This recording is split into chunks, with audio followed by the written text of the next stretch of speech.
भारत का एकमात्र ऐसा मंदिर जहां कोई प्रतिमा नहीं है। देवी मां का एकमात्र ऐसा मंदिर जहां माता को साल में 3 दिन मासिक धर्म होता है। इस दौरान मंदिर के आसपास के तालाब का पानी भी लाल हो जाता है। इस घटना के पीछे कोई वैज्ञानिक कारण है या फिर देवी माता का चमत्कार? सबसे हैरान करने वाली बात यह है कि यहाँ देवी की मूर्ति की जगह देवी की योनि की पूजा की जाती है। कहा जाता है इस दुनिया में कोई ऐसा मंदिर जहाँ तांत्रिक साधनाएं सबसे ज्यादा होती हैं, तो वह है यह मंदिर। इस मंदिर को तांत्रिकों का गढ़ भी कहा जाता है। आपने पशु बलि के बारे में तो सुना होगा, लेकिन आश्चर्य की बात यह है कि इस मंदिर को मानव बलि की प्रथा से भी जोड़ा जाता है। ये भी कहा जाता है आज के जमाने में भी यहाँ मानव बलि दी जाती है। क्या ये मुमकिन है या सिर्फ अफवाह? आखिर क्यों माँ कामाख्या ने आसाम के राज परिवार को श्राप दिया? आखिर ऐसा क्या हुआ जो आज भी राज परिवार के किसी भी व्यक्ति को मंदिर में प्रवेश करने की अनुमति नहीं? और क्यों माँ ने मंदिर के पुजारी को पत्थर का बना दिया? आखिर क्यों हर साल जून के महीने में यहाँ आम्बुची मेला आयोजित किया जाता है? ऐसा कहा जाता है मंदिर के कपाट खुलने से पहले माता के आगे पशु की बलि दी जाती है। इस प्राचीन प्रथा के पीछे क्या राज है? कहा जाता है माँ यहाँ 10 महाविद्याओं के साथ विराजमान है। फिर ये 10 महाविद्याएं कौन सी हैं और तांत्रिक अपनी साधनाएं यहाँ क्यों करते हैं? यह मंदिर है माँ कामाख्या का, माता के 51 शक्तिपीठों में से एक, दुनिया का सबसे रहस्यमयी और जागृत शक्तिपीठ। तो आइए चलते हैं सबसे अद्भुत और रहस्यमयी मंदिर के सफर की ओर।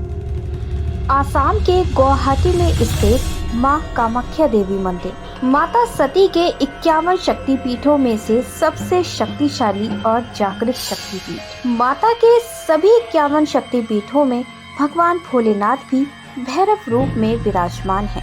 कालिका पुराण के अनुसार यहाँ माता की योनि गिरी थी, इसीलिए इसे योनि पीठ कहा जाता है। यहाँ भगवान शिव उमानंद भैरव रूप में विराजमान है।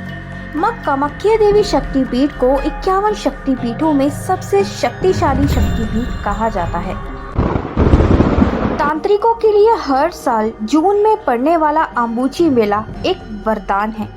आम्बुबाची मेले के दौरान यहाँ लोगों को सबसे चमत्कारिक और अद्भुत प्रसाद दिया जाता है। वो होता है लाल रंग का गीला वस्त्र। बताया जाता है यहाँ देवी माँ के रथ सुलह होने से पहले ही एक सफेद कपड़ा मंदिर के गर्भगृह में बिछाया जाता है। के बाद मंदिर के कपाट को 3 दिन के लिए बंद कर दिया जाता है। जब 3 दिन बाद मंदिर के कपाट खोले जाते हैं, वह कपड़ा माता के रथ सुलह होने के कारण लाल हो जाता है। इसी वस्त्र को भक्तों में प्रसाद के रूप में बांटा जाता है। इसी वस्त्र को आम्बुबाची वस्त्र कहा जाता है। कहा जाता है इस वस्त्र को प्राप्त करके तांत्रिक सिद्धियां आसानी से मिल जाती है। इसी दौरान पास में बह रही ब्रह्मपुत्र नदी भी लाल हो जाती है। कामाख्या मंदिर के निर्माण से जुड़ी एक कथा के अनुसार माता सती के आत्मदेह के बाद भगवान शिव समाधि में चले गए। उसी दौरान ताड़कासुर नामक राक्षस ने ब्रह्मा जी की साधना कर बहुत सारी शक्तियाँ प्राप्त कर ली। उसने अपनी इन शक्तियों से तीनों लोक में हाहाकार मचा दिया। सभी देवताओं ने परेशान होकर जब ब्रह्मा जी से इसका उपाय पूछा तो उन्होंने कहा कि भगवान शिव का पुत्र ही इसका वध कर सकेगा। भगवान शिव की समाधि को भंग करने के लिए कामदेव को बुलाया गया और उनसे कहा कि वे भगवान शिव की समाधि को भंग करें। ऐसे ही कामदेव ने भगवान शिव की समाधि को भंग किया, जिसके बाद आँख खुलते ही भगवान शिव ने कामदेव को अपनी आँखों से भस्म कर दिया।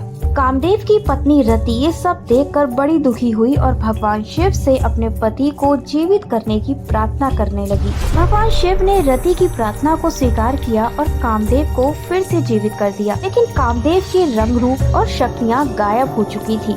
कामदेव और रति ने भगवान शिव से उसकी शक्तियों और रंग रूप के लिए प्रार्थना की कि वो उनका रंग रूप और शक्तियाँ वापस ला दें। तब भगवान शिव ने कामदेव से कहा, नीलांचल पर्वत पर सती के जनांग है, यदि तुम वहाँ मंदिर बनवाओगे तो तुम्हें अपना रंग रूप वापस मिल जाएगा। कामदेव ने विश्वकर्मा जी को बुलाया और वहाँ एक भव्य मंदिर का निर्माण किया।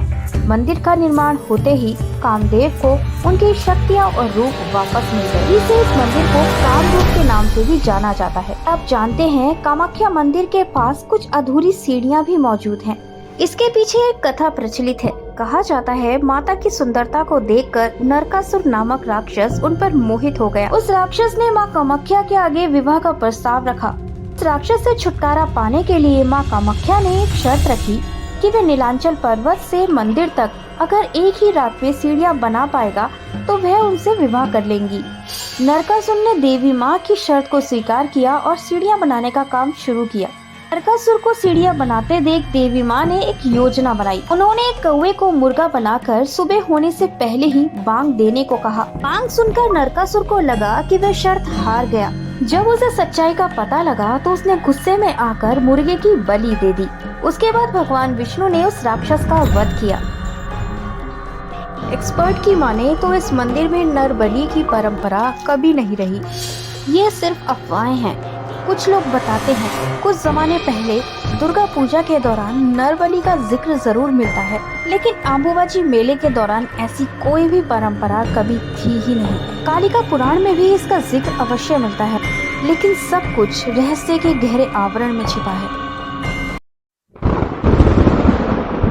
देवी माता की कोई मूर्ति नहीं है। यहाँ देवी माता की योनि की पूजा की जाती है। जब माता रजस्वला से होती हैं, उस दौरान 3 दिन के लिए मंदिर के द्वार बंद कर दिए जाते हैं। कामाख्या देवी को तांत्रिकों की देवी कहा जाता है। यह माँ को भगवान शिव की नववधू के रूप में पूजा जाता है। रजस्वला के दौरान ही तांत्रिक तंत्र क्रिया करने के लिए यहाँ पहुँचते हैं। के अनुसार तांत्रिकों को इसी दौरान तांत्रिक शक्तियाँ प्राप्त होती हैं।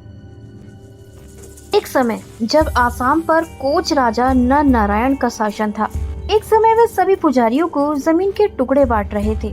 उसी समय उनकी मुलाकात हुई केंदु कलाई से, जिनकी शिक्षा से प्रसन्न होकर उन्होंने उन्हें कामाख्या देवी का मुख्य पुजारी बना दिया। केंदु कलाई माँ कामाख्या का बड़ा उपासक बना। वह जब भी मंदिर में बैठ के साधना करता तो माँ वहाँ आकर नृत्य करती।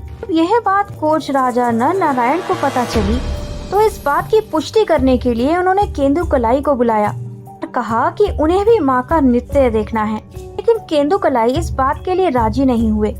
लेकिन राजा नर नारायण ने केंदु कलाई को जैसे तैसे मना लिया। राजा नर नारायण और उनके भाई रात के अंधेरे में मंदिर गए।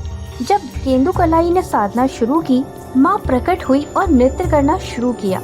लेकिन माँ को कुछ ही देर में आभास हुआ कि कोई उन्हें चुपचाप देख रहा है। वहाँ से क्रोधित होकर माँ कामाख्या ने केंदु कलाई को पत्थर का बना दिया और राजा को ये श्राप दिया, यदि तुम या तुम्हारा वंशज कामाख्या मंदिर या नीलांचल पर्वत की ओर भी दिखेगा तो उसका विनाश हो जाएगा।